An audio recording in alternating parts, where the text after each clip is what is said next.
Hello students, integrity constraint की series में ये मेरा 4th कंस्ट्रेंट है, नॉट नल कंस्ट्रेंट। इस वीडियो में हम देखेंगे नॉट नल कंस्ट्रेंट कैसे अप्लाई करते हैं और ये कैसे काम करता है। तो स्टार्ट करते हैं। तो सबसे पहले जान लेते हैं कि नॉट नल कंस्ट्रेंट होता क्या है। जैसे कि आपको उसके नाम से ही समझ में आ रहा है, नॉट नल मतलब नल वैल्यूज़ नहीं ले सकता है।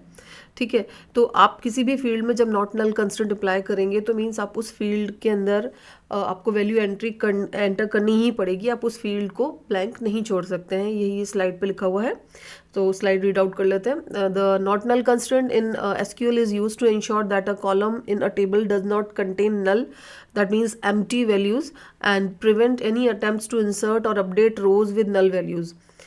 क्या मतलब हुआ कि जब भी हम एक नॉट नल कंस्ट्रेंट किसी भी फील्ड पे हमने अप्लाई करा है तो हम उस फील्ड को ब्लैंक नहीं छोड़ सकते, और जब भी हमें इंसर्ट और अपडेट कमांड देने होंगे तो हमें ये मेक श्योर करना है कि वो उस फील्ड में एंट्री हुई है। ठीक है, usually we don't provide value to a particular column while inserting data into a table. By default it is considered as a null value. जब भी हम कोई एक पर्टिकुलर कॉलम के अंदर कोई वैल्यू प्रोवाइड नहीं करते हैं, वैल्यू नहीं लिखते हैं, तो बाय डिफ़ॉल्ट वो क्या कंसिडर होती है, नल कंसिडर हो जाती है। बट यदि आपने नॉट नल कंस्ट्रेंट लगाया है तो मीन्स आपने क्या कर दिया, यूज़र को रेस्ट्रिक्ट कर दिया टू एंटर अ वैल्यू.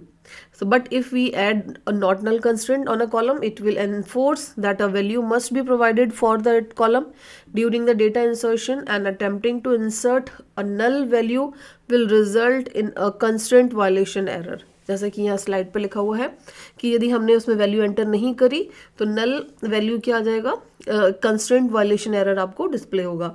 अब इसको हम कैसे इम्प्लीमेंट करेंगे ये हम देख लेते हैं। अब आइए देख लेते हैं नॉट नल कंस्ट्रेंट को कैसे इम्प्लीमेंट करते हैं, कैसे अप्लाई करेंगे।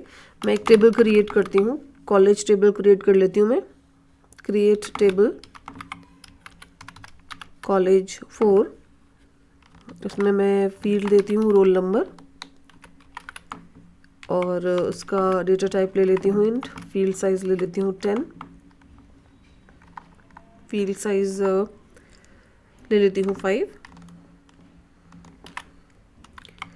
उसके बाद मैं एस नेम ले लेती हूँ, स्टूडेंट का नेम, डेटा टाइप ले लेती हूँ कैर, नंबर ऑफ कैरेक्टर्स ले लेती हूँ 30। उसके बाद ले लेती हूँ कोर्स, डेटा टाइप कैर, साइज ले लेती हूँ 30।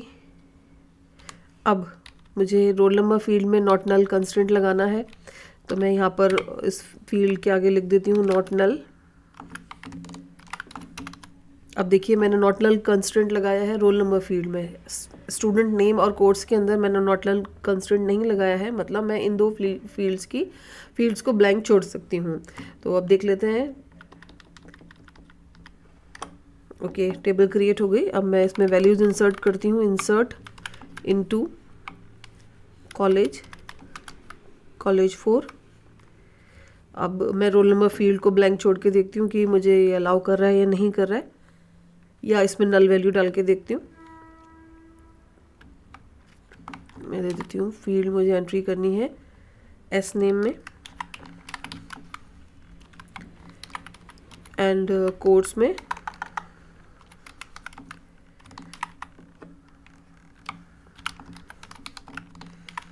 मैंने रोल नंबर फील्ड को ब्लैंक छोड़ा है। मैं यहाँ पर नेम दे देती हूँ सुनीता, स्टूडेंट का नेम, एंड कोर्स दे देती हूँ BCA।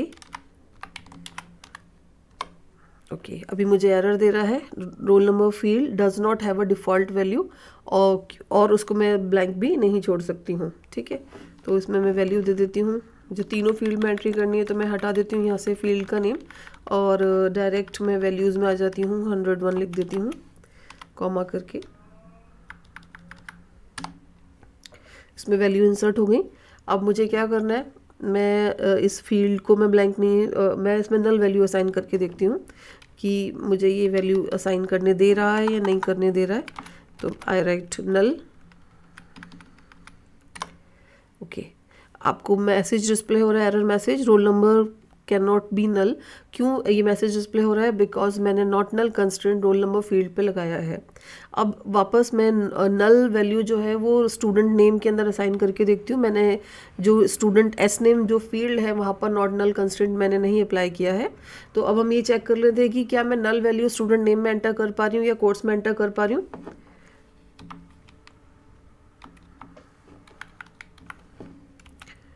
अच्छा, वन मोर थिंग, यहाँ पर मैं दोबारा 101 वैल्यू एंटर कर देती हूँ और एस नेम में और कोर्स के अंदर दोनों में नल नल वैल्यूज दे देती हूँ।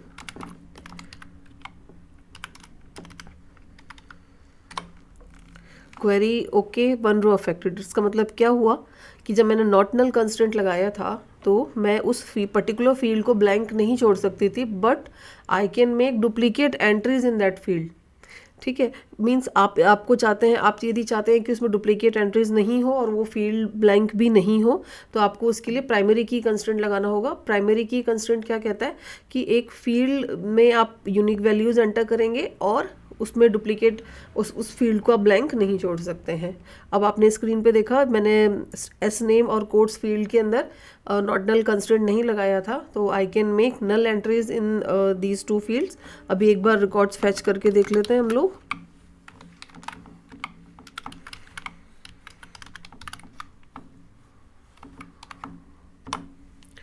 जैसे कि आपको स्क्रीन पे दिख रहा है 101 दो बार रोल नंबर में एंटर हो गया, और फर्स्ट टाइम जब मैंने एंट्री करी थी रिकॉर्ड की तो एस नेम के अंदर सुनीता एंटर करा और कोड्स में बीसी एंटर करा, और सेकंड टाइम मैंने दोनों वैल्यूज़ को, दोनों फील्ड्स को नल छोड़ दिया।